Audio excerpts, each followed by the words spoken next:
with national recruiting analyst Tom Loy joining us here. Tom, let's start with the number one tackle in the class of 2025, the number 2 overall player, David Sanders. He has been on many visits, looking at his player profile, just scrolling through all the visits he's been on, all the ones he has on the horizon. So just keep us locked into what's going on right now with him. What's the latest? All the visits he's taken, but there's one school that he's seen a lot more than the rest, and that's Clemson. I think the Tigers are in a great spot right now. Alabama, Georgia, Ohio State, South Carolina, and Tennessee are the other players in this one. And he's expected to take all of his official visits. What's intriguing to me, from my perspective, is that Clemson's going to get the first crack at him. I think they're the team to beat right now. Can Clemson, can Matt Luke, Dabo Sweeney, can they get him to shut it down after that visit, get him committed, get him to completely end his recruitment? Or can they at least be in the pole position heading into those final 5 or so official visits at that point? So it's going to be something to watch. Can they really hold on to him if they have the lead and see how it plays out? But right now, I think all eyes are on Clemson. I think they're doing a great job, and I think they're the team to beat. A high-profile recruitment, and I don't think anyone can really keep their eyes off what David Sanders is going to do this spring and this summer. Another player that's been raising a lot of eyebrows, Jaime Ffrench. We've joked that he is magnifique, which translates to magnificent in French. And he's a receiver that committed to Alabama last summer, decommitted earlier this year. Tom, what's the latest in the recruitment of Jaime Ffrench? Still watching 5 schools: Ohio State, Florida State, Miami, Texas, Tennessee, all very much in play. He's coming off an incredible visit to Tennessee that, and talking to some sources there within that program, they feel like they moved the needle for the Volunteers, and it's something they needed. I think Texas is a sleeper in this one that isn't getting talked about enough. I know there's plans to get there in June for an official visit. If that happens, I would absolutely consider them a real threat. I think Miami's probably the most likely in-state school to land him, beating out Florida State in that one. He's got a great relationship with the entire staff, not just Mario Cristobal, but the entire staff in Coral Gables. Don't rule them out by any stretch. But for me, my crystal ball is on Ohio State. I like what Brian Hartline's doing at the receiver position. I think everybody would say that. And I think the Buckeyes right now are the team to beat for him. All right. We are still, of course, reeling from the Justice Terry flip, and we just talked to Chris Trevino from USCFootball.com a little bit more on how all that went down and how they hold on to him. But it just makes me think, Tom, while we got you, who else should be on Flip Watch?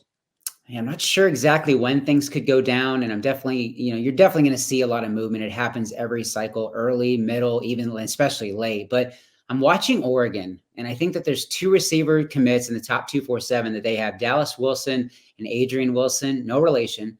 But I could see Dallas, the number 64 overall player in the country, eventually opening up his process potentially sooner rather than later.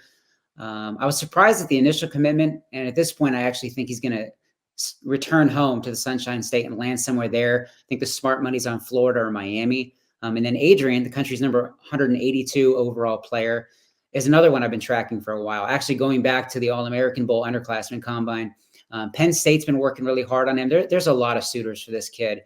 If he decides to open it up, which I think is something that could potentially happen, he's going to have a bunch of schools coming after him. He's extremely talented. I saw him this weekend at Battle Houston. I mean, he has Sunday level ability. I think he's a guy that will play on Sundays. So keep an eye on those 2 if you're Oregon. And then I'm watching Elias Williams as well, the number 1 tight end in America, longtime Georgia commit. I continue to hear a lot of buzz around Miami. I know he took a visit there. I know Florida State's also in play. They're a major heavy hitter in that one. Look for him to take multiple official visits before completely shutting that one down. But honestly, I struggle to see him actually sticking with the Bulldogs, but long way to go. And he's an in-state guy, so they're going to, do all they can to keep him. Lastly, keeping an eye on Solomon Thomas, the number 1 interior lineman in the 2025 class. He's been committed to Florida State since December of 2023, but South Carolina, LSU, Florida, and Miami are all pushing hard. They're all on the spring visit list for him. He's going to take official visits, but we've talked about for a while, Miami surging in a lot of recruitments, and this is one that I could see the Hurricanes making this one very interesting and potentially flipping him from the in-state rival.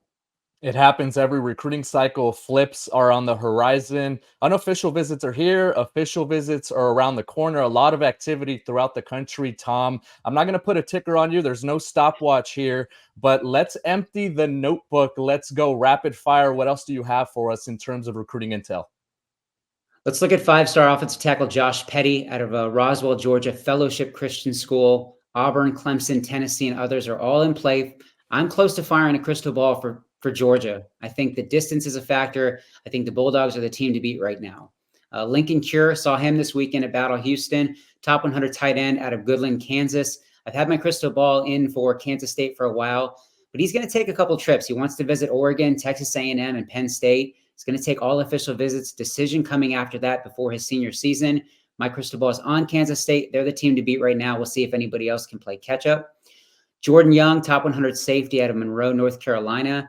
I'm close to joining Anna Adams on the crystal ball for Clemson. They've long been considered the favorite in that recruitment. Florida State and Tennessee are very much in play. We also talked at Battle Houston, and he said that official visits will matter, will play a factor, but I like the Tigers right now, and I think they're the team to beat.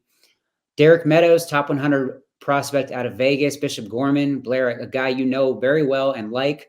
I think you'd agree with me that Notre Dame is the team to beat right now. They've been on him longer than just about anybody, and they've been treating him like a priority. Tennessee, Alabama, Georgia, LSU, and a few others are all very much in play. He's going to take a slew of official visits, unofficial visits, all to kind of get closer to that final decision before his senior season. But at this point, it's really hard to see him landing anywhere other than South Bend.